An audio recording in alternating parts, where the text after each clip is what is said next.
अस्सलाम वालेकुम वरहमतुल्लाहि वबरकातुहू।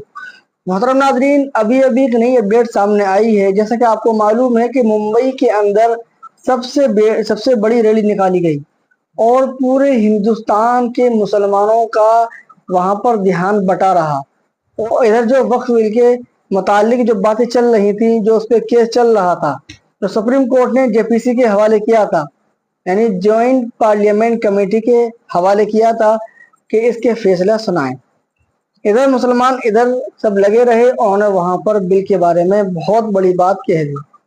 अभी भी एक नई अपडेट ये आई है कि सुप्रीम कोर्ट के एक वकील ने उसके बारे में कुछ हिदायत बताई है, उसके बारे में कुछ बातें बताई हैं जो कि हर इंसान को सुनना लाजमी और ज़रूरी है।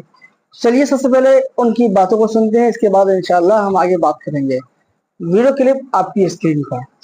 वक्फ एक्ट के ऊपर जेपीसी ये देख रहा है कि वक्फ एक्ट लीगल है या इलीगल है, कॉन्स्टिट्यूशनल है या अनकॉन्स्टिट्यूशनल है। आज मैं जेपीसी के सभी माननीय सांसदों से विनम्रता पूर्वक कुछ सवाल पूछता हूँ। आखिर भारत के संविधान के प्रियम्बल में जब सेकुलर शब्द जोड़ दिया है, तो क्या सेकुलर शब्द होने के बावजूद भारत में मजहब के आधार पर अलग अलग कानून चल सकता है क्या? कि भारत संविधान से चलेगा या भारत पर्सनल लॉ से चलेगा? भारत के संविधान के किस आर्टिकल में किस पन्ने पे वक्फ लिखा हुआ है, ये माननीय सांसद एक बार पढ़ें और सोच के बताएं। अगर ये वक्फ बोर्ड सही है तो जितनी शक्तियां वक्फ बोर्ड के पास है, ऐसा बोर्ड हिंदू के लिए क्यों नहीं है, जैन के लिए क्यों नहीं है, बौद्ध के लिए क्यों नहीं है, सिख के लिए क्यों नहीं है? अगर ये वक्फ एक्ट ठीक है तो ऐसा ही कानून पारसी के लिए, ईसाई के लिए, यहूदी के लिए, भाई के लिए क्यों नहीं है? अगर वक्फ एक्ट ठीक है तो फिर ऐसा ही कानून हिंदू, जैन, बौद्ध, सिख के लिए क्यों नहीं है? जैसे इस कानून में वक्फ ट्रिब्यूनल का प्रावधान है, वक्फ ट्रिब्यूनल जो जमीनों का मुकदमा डिसाइड कर रहा है, ऐसा ही ट्रिब्यूनल हिंदू, जैन, बौद्ध, सिख के लिए क्यों नहीं है? माननीय सांसद अच्छी तरीके से सोचे कि क्या संविधान में सेकुलर शब्द रहते हुए भी वक्फ बोर्ड चल सकता है क्या? वक्फ ट्रिब्यूनल चल सकता है क्या? वक्फ एक्ट चल सकता है क्या? और यदि हाँ तो ठीक है, फिर आप एक काम करिए, फिर सनातन बोर्ड भी बनाइए, जैन बोर्ड भी बनाइए, जैन बौद्ध बोर्ड भी बनाइए, क्रिश्चियन बोर्ड भी बनाइए, पारसी बोर्ड भी बनाइए, यहूदी बोर्ड भी बनाइए, भाई बोर्ड भी बनाइए। अगर वक्फ ट्रिब्यूनल सही है तो आप हिंदू ट्रिब्यूनल भी बनाइए, जैन ट्रिब्यूनल भी बनाइए, बौद्ध ट्रिब्यूनल भी बनाइए, यहूदी ट्रिब्यूनल भी बनाइए, पारसी ट्रिब्यूनल भी बनाइए, ईसाई ट्रिब्यूनल भी बनाइए, फिर सबके लिए बनाइए। मैं माननीय सांसदों से पूछ रहा हूं कि भारत में मजहब के आधार पे कोई और बोर्ड है क्या? मजहब के आधार पे जितनी शक्तियां ट्रिब्यूनल को दी है, ऐसी और किसी ट्रिब्यूनल के पास है क्या? ऐसा नहीं हो सकता कि एक कम्युनिटी का जमीन का मुकदमा तो वक्फ ट्रिब्यूनल में चलेगा और बाकी सबका मुकदमा सिविल जज के यहाँ चलेगा, कोर्ट में चलेगा। ऐसा नहीं चल सकता। ये संविधान का सरासर वायलेशन है, ये सेकुलर शब्द का वायलेशन है। ये जो आजादी के समय 50,000 एकड़ जमीन थी, आज की डेट में जो 10 लाख एकड़ जमीन हो गई है, ये 9.5 लाख एकड़ जमीन पूरी तरीके से कब्जा की गई जमीन है। जितने भी पब्लिक प्लेस हैं, पार्कों को कब्जा किया गया है, गोचर जमीन को वक्फ डिक्लेयर कर दिया गया है, बंजर जमीन को वक्फ प्रॉपर्टी डिक्लेयर कर दिया है। ये रेलवे लाइन के किनारे की जमीन को अवैध कब्जा किया हुआ है, हाईवे के किनारे जमीन को अवैध कब्जा किया हुआ है। ये नदियों के किनारे की जमीन है, पहाड़ियों के किनारे की जमीन है, जंगलों के किनारे की जमीन है।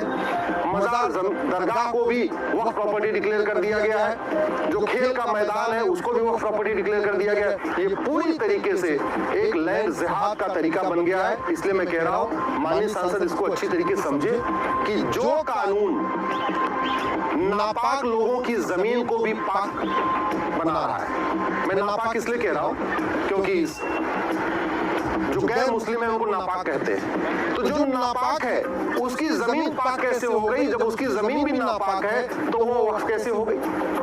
मैं इसलिए कह रहा हूं क्योंकि जितना मैंने वक्फ के बारे में पढ़ा है उसमें लिखा है कि वही जमीन वक्फ हो सकती है, वही जमीन दान हो सकती हो जो या तो पुश्तैनी जमीन हो या अपनी जमीन हो, नेक तरीके से कमाई गई हो, ईमानदारी मेहनत से कमाई गई हो, किसी की कब्जा करके, किसी से छीन के, किसी से जबरदस्ती करके ली गई जमीन वक्फ नहीं होती है, दान नहीं होती।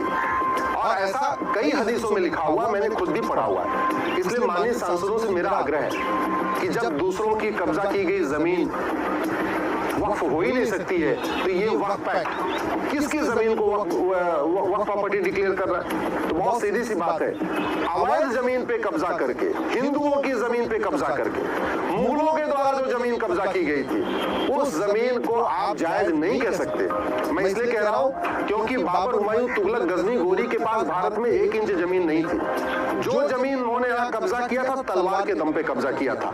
और हदीस में लिखा हुआ है, कुरान में लिखा हुआ है कि तलवार के दम पे दूसरे की जमीन कब्जा करके आप उसको वक्फ नहीं कर सकते। तो वक्फ के हिसाब से जो वास्तव में डिफिनीशन है वक्फ की, जो दान की डिफिनीशन है, उसके हिसाब से केवल मुगलों को ही नहीं, बल्कि उनके नवाबों, उनके निजामों, उनके जागीरदारों, उनके जमींदारों को भी वक्फ का अधिकार नहीं।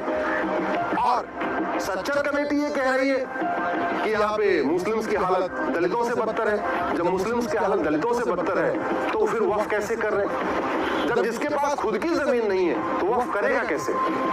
मैं आज जेपीसी के माननीय सांसदों से कुछ और भी सवाल पूछ रहा हूं कि क्या तलवार के दम पे दूसरों की जमीन कब्जा करके उसको दान किया जा सकता है? क्या वक्फ किया जा सकता है? क्या मजार बनाना, मजार पे जाना, ये वक्फ प्रॉपर्टी हो सकती है क्या? क्योंकि हमने जो पढ़ा हुआ है कि मजार बनाना, मजार पे जाना दोनों हराम है, और जब दोनों हराम है तो वक्फ प्रॉपर्टी कैसे हो गई? क्या हत्या की धमकी देके, बलात्कार की धमकी देके, आगजनी की धमकी देके दूसरों की जमीन कब्जा करके उसको दान किया जा सकता है? क्या वक्फ किया जा सकता है? क्या जब पक्का कब्रिस्तान बनाना हराम है, नाजायज है, तो फिर ये कब्रिस्तान की प्रॉपर्टी वो प्रॉपर्टी कैसे हो गई? जब दरगाह बनाना और दरगाह पे जाना हराम है, इस्लाम में नाजायज है, तो फिर दरगाह की प्रॉपर्टी वो प्रॉपर्टी कैसे हो गई?